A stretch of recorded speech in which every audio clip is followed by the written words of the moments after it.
தேர்தல் தேதி அறிவித்தாகிவிட்டது. இந்த தேர்தலில் திமுக கூட்டணியில் சலசலப்புகள் வெடித்து கிளம்பியுள்ளன. குறிப்பாக தமிழக வாழ்வுரிமை கட்சித் தலைவர் வேல்முருகன் விடுத்துள்ள கேடு அவரது செய்தியாளர் சந்திப்பு திமுகவுக்கு ஒரு புதிய அரசியல் நெருக்கடியை ஏற்படுத்தியுள்ளது. அப்படியானால் வேல்முருகன் எடுக்கும் அடுத்த கட்ட நகர்வுகள் என்ன? அவர் முன் உள்ள சவால்கள் என்ன? வாழ்முறை கட்சி திமுக கூட்டணி இலக்குமா? அப்படி இருந்தால் திமுகவுக்கு பாதிப்புகள் என்ன? திமுக தரப்பில் தொகுதி பங்கீடு, போதிய இடங்கள் ஒதுக்கப்படாதது மற்றும் கொள்கை ரீதியான 10 கோரிக்கைகளுக்கு, அதாவது சாதிவாரி கணக்கெடுப்பு, வன்னியர் 10.5% இடஒதுக்கீடு, ஈழத்தமிழர்கள் விடுதலை போன்றவைகளுக்கு முறையான பதில் கிடைக்காதது வேல்முருகன் அவர்களை அதிருப்தியின் விளிம்பிற்கு தள்ளிவிட்டது. ஒருவேளை அவர் திமுக கூட்டணியிலிருந்து விலகப் போகிறாரா தெரியவில்லை. அப்படி விலகும் சூழல் ஏற்பட்டால் அவர் முன் உள்ள முதல் ஆப்ஷன் 234 தொகுதிகளில் வாழ்முறை கட்சி தனித்து போட்டியிடுவது. இதற்காக ஏற்கனவே 1200க்கும் மேற்பட்ட விருப்ப மனுக்கள் அவர் பெற்றுள்ளார். இரண்டாவது ஆப்ஷன் அதிமுக தலைமையிலான என்டிஏ கூட்டணி இணைவது.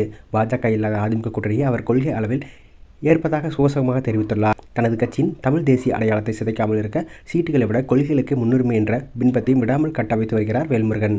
திமுக கூட்டணியிலிருந்து வேல்முருகன் வெளியேறினால் அது வட மாவட்டங்களில் திமுகவின் வாக்கு வங்கியில் சிறு விரிசலை ஏற்படுத்தும். குறிப்பாக கடலூர், விழுப்புரம், அரியலூர் போன்ற வன்னியர் சமூகத்தினர் செறிந்து வாழும் பகுதிகளில் வேல்முருகனுக்கு இருக்கும் தனிப்பட்ட செல்வாக்கு மற்றும் அவரது கட்சியின் தீவிர தொண்டர்கள் பட திமுகவுக்கு கிடைக்காமல் போகும்.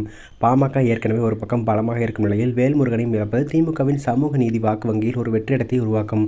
அது மட்டுமல்ல, சிறு கட்சிகளை தக்க வைத்து தவறியது என்ற எதிர்மறை விமர்சனம் திமுக தலைமை மீது நிச்சயம் படியும். இது மற்ற சிறிய கூட்டணி கட்சிகளுக்கும் ஒரு தயக்கத்தை ஏற்படுத்தக்கூடும். ஒருவேளை வேல்முருகன் அதிமுக கூட்டணிக்கு சென்றால் அது எடப்பாடி பழனிசாமிக்கு மிகப்பெரிய பலமாகவே அமையும். வட மாவட்டங்களில் பாமகவின் இடத்தை ஓரளவு ஈடுகட்டக்கூடியவர் வேல்முருகன். குறிப்பாக வன்னியர் உள்ளிட ஒதுக்கீடு விவகாரத்தில் திமுக அரசு காட்டும் சுணக்கத்தை அதிமுக தங்களுக்கு சாதகமாக பயன்படுத்திக் கொள்ள வேல்முருகன் ஒரு சிறந்த கருவியாக இருப்பார். இது அதிமுகவின் வாக்கு சதவீதத்தை வட தமிழகத்தில் கணிசமாக உயர்த்த உதவும்.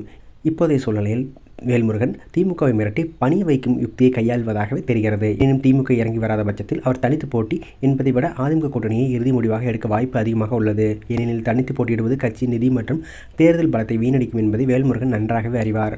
பாஜக கூட்டணி அவர் திட்டவட்டமாக மறுப்பதால் அதிமுக தலைமையிலான மாற்று அணி உருவாக வேல்முருகன் ஒரு முக்கிய அச்சாணியாக இருப்பார். அதே சமயம் திமுக அரசுக்கு ஒரு எச்சரிக்கை மணி என்பதில் மாற்று கருத்தில்லை. எனவே திமுக என்ன முடிவெடுக்கப் போகிறது என்பது தெரியவில்லை.